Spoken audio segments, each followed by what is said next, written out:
All right, so next presentation is on the impacts of fire on rangelands. So I'm going to give part of this presentation along with Tanya Meyer from the Yolo County RCD and Chris Rose with the Solano RCD. All right, if I can have you advance to the next slide. So what to expect on rangelands? Well, we have different plant communities within our rangeland systems, and they are, as Mike and as Rich have been saying, they're generally very resilient to fire. It is a fire ecosystem, fire adapted ecosystem.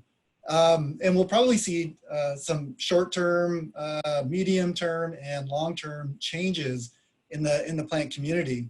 And it often coincides with the type of plant community we're looking at. So the herbaceous plant community will often see some short-term, within 1 to 3 year changes in the plant community. Chaparral, brushy areas, more of a medium-term change in the community, and woodlands will have perhaps some long-term changes in some areas depending on the fire severity. Next slide, please. So within the herbaceous plant community, changes that we'll see, one would be in the productivity. So basically the amount of biomass that's produced. And in the season, the next growing season, immediately following a fire, we typically see a 40% drop in rangeland productivity. The year after that, so it's the second growing season, we see about a 20% reduction in productivity and biomass production from what is typically normal. And then by the third growing season, we're back to pretty much normal production. Next slide. And the primary reason for that change is the impact that fire has on the species composition. So when fire passes through a grassland system, it really stimulates the germination of seeds, the broadleaf seeds. So plants like clovers, fillery, which you can see on the picture on the top right, fillery or erodium. Star thistle also gets very stimulated by fire, and a lot of native broadleaves. And then in that picture in the bottom right, you see vinegar weed is one of our native broadleaf plants. Tarweed would be another one, and a lot of wildflowers as well would be stimulated by fire. So it's this abundance of growth, the stimulation of this germination of these broadleaf plants that really, it suppresses the grass species for that, especially in that first year. And the grass species eventually recover until it comes to what's maybe considered an equilibrium in that third year.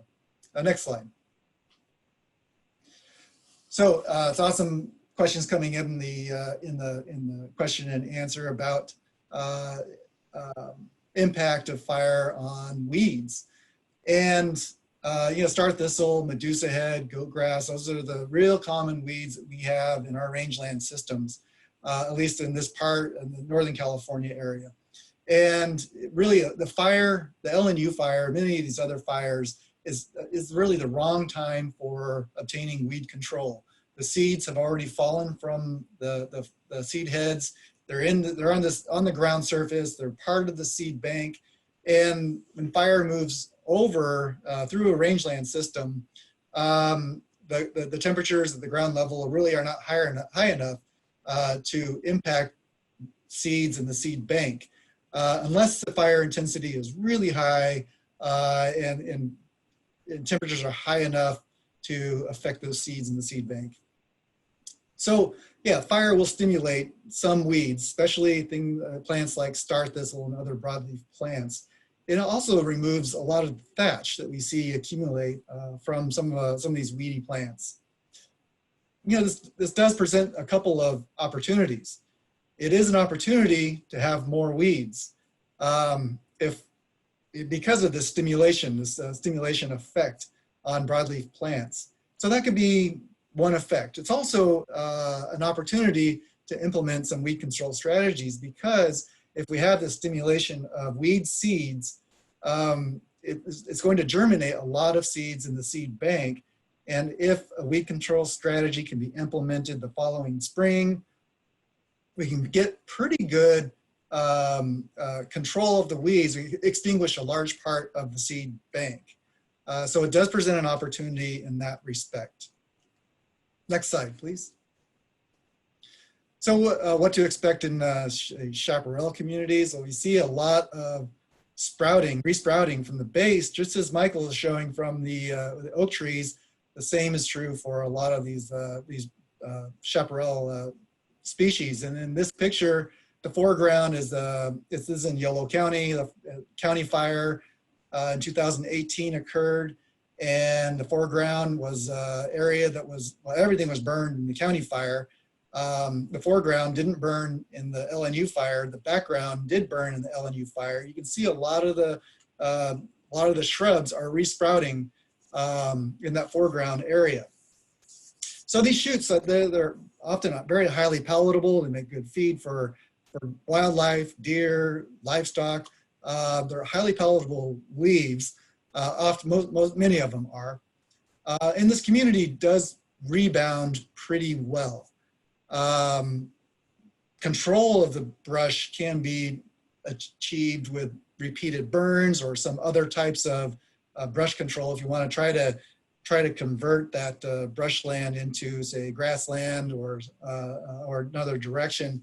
Yeah, it does have to have some repeated control practices in order to achieve that, because it will, like I said, rebound or return to a chaparral community. Next slide.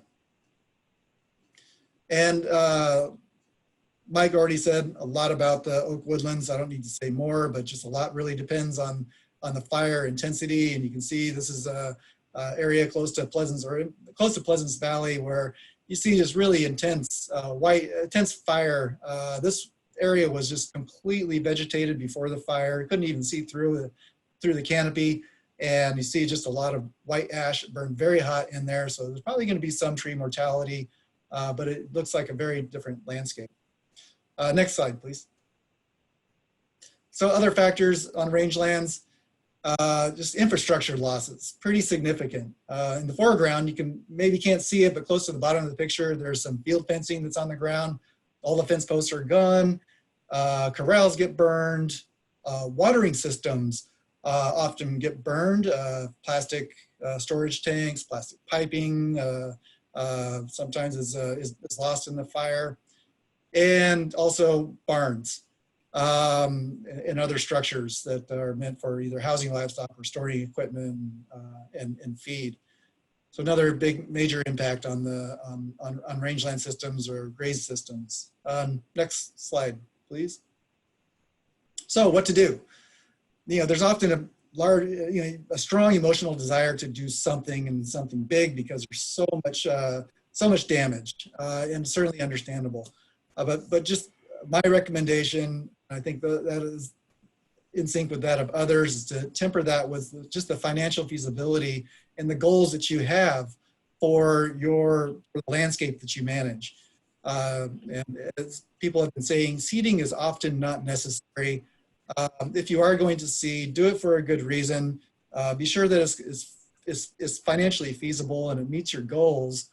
And be strategic in where you do it. Do it for a good reason, maybe in areas that are high priority areas where there might be high aesthetic value or erosion potential, and maybe specific areas you really do have to have forage for livestock that you have. And just look for those opportunities. One I mentioned is this could present an opportunity for some weed control. Start thistle has been a persistent problem. You're going to see a big flush of start thistle, and this might be a good opportunity to try to get the upper hand with some other weed control measures. And that in and of itself is a topic for another presentation. Tanya and Chris will say something about the reseeding, say some words about that, and I put up a resource in the chat about restoring annual grasslands.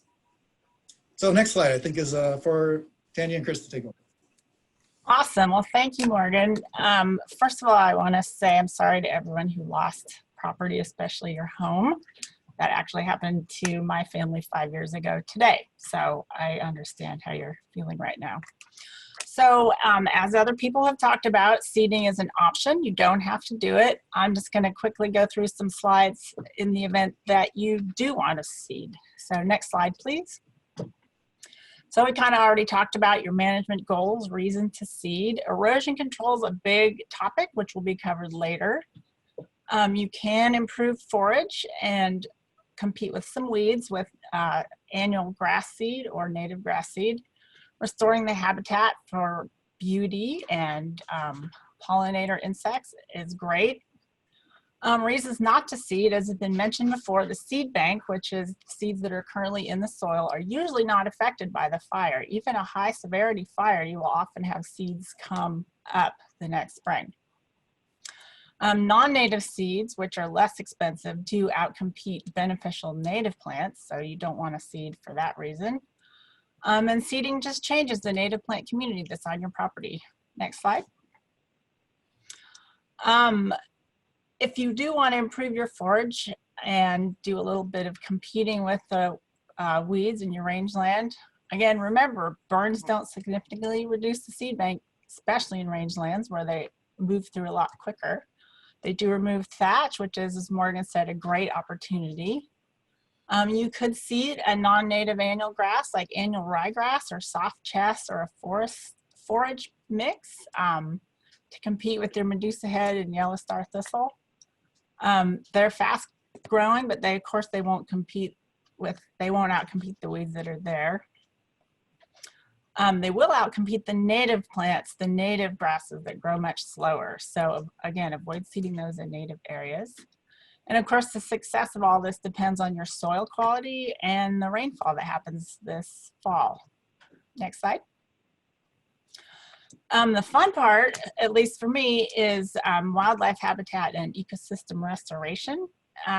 So native perennial grasses provide food and cover for wildlife. They have really deep soils or deep roots that stabilize the soil. You can add native wildflowers such as poppies or lupins.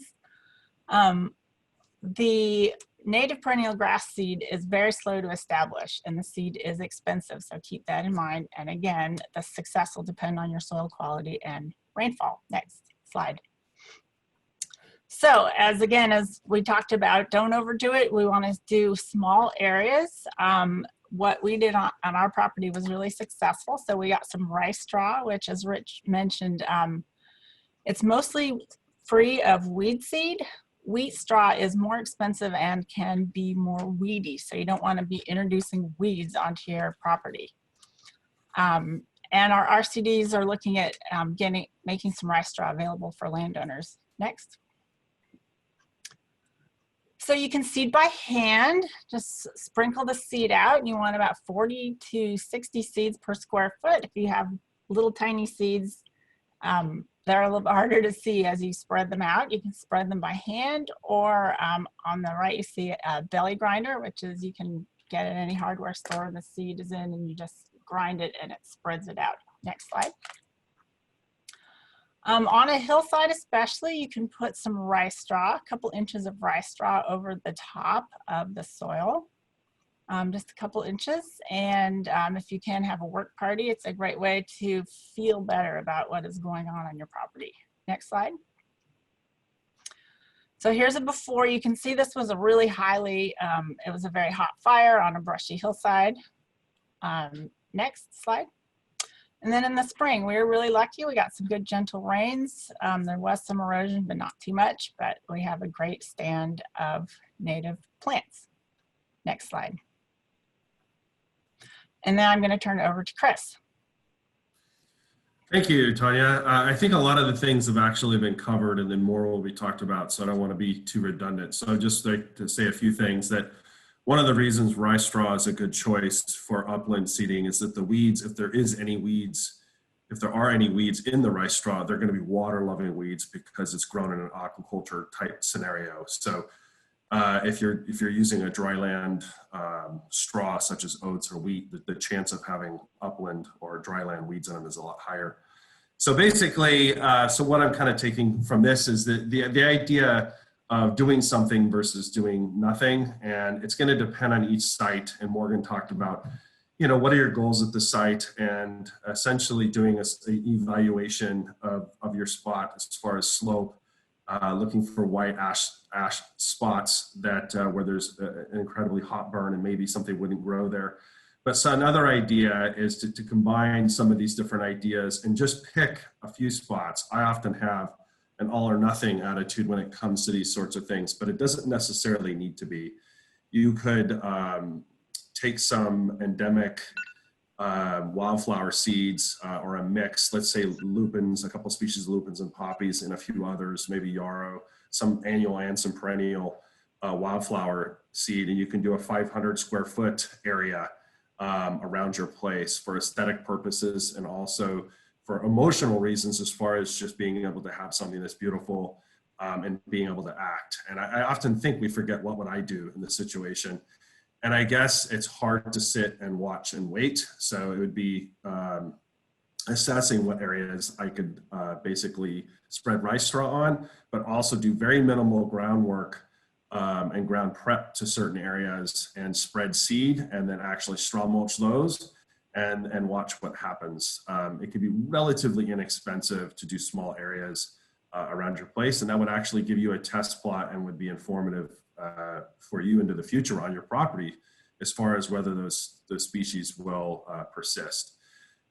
Historically, before fire became difficult and the monster that it seems like it has become in the last 10 or 15 years, we used to pre-burn a lot of our sites where we did seeding, just so we could reduce thatch and also see what comes up and see what kind of weeds or other plants that come up. This is your opportunity, since it already happened, to do that evaluation and try some different methods on a small scale on your place.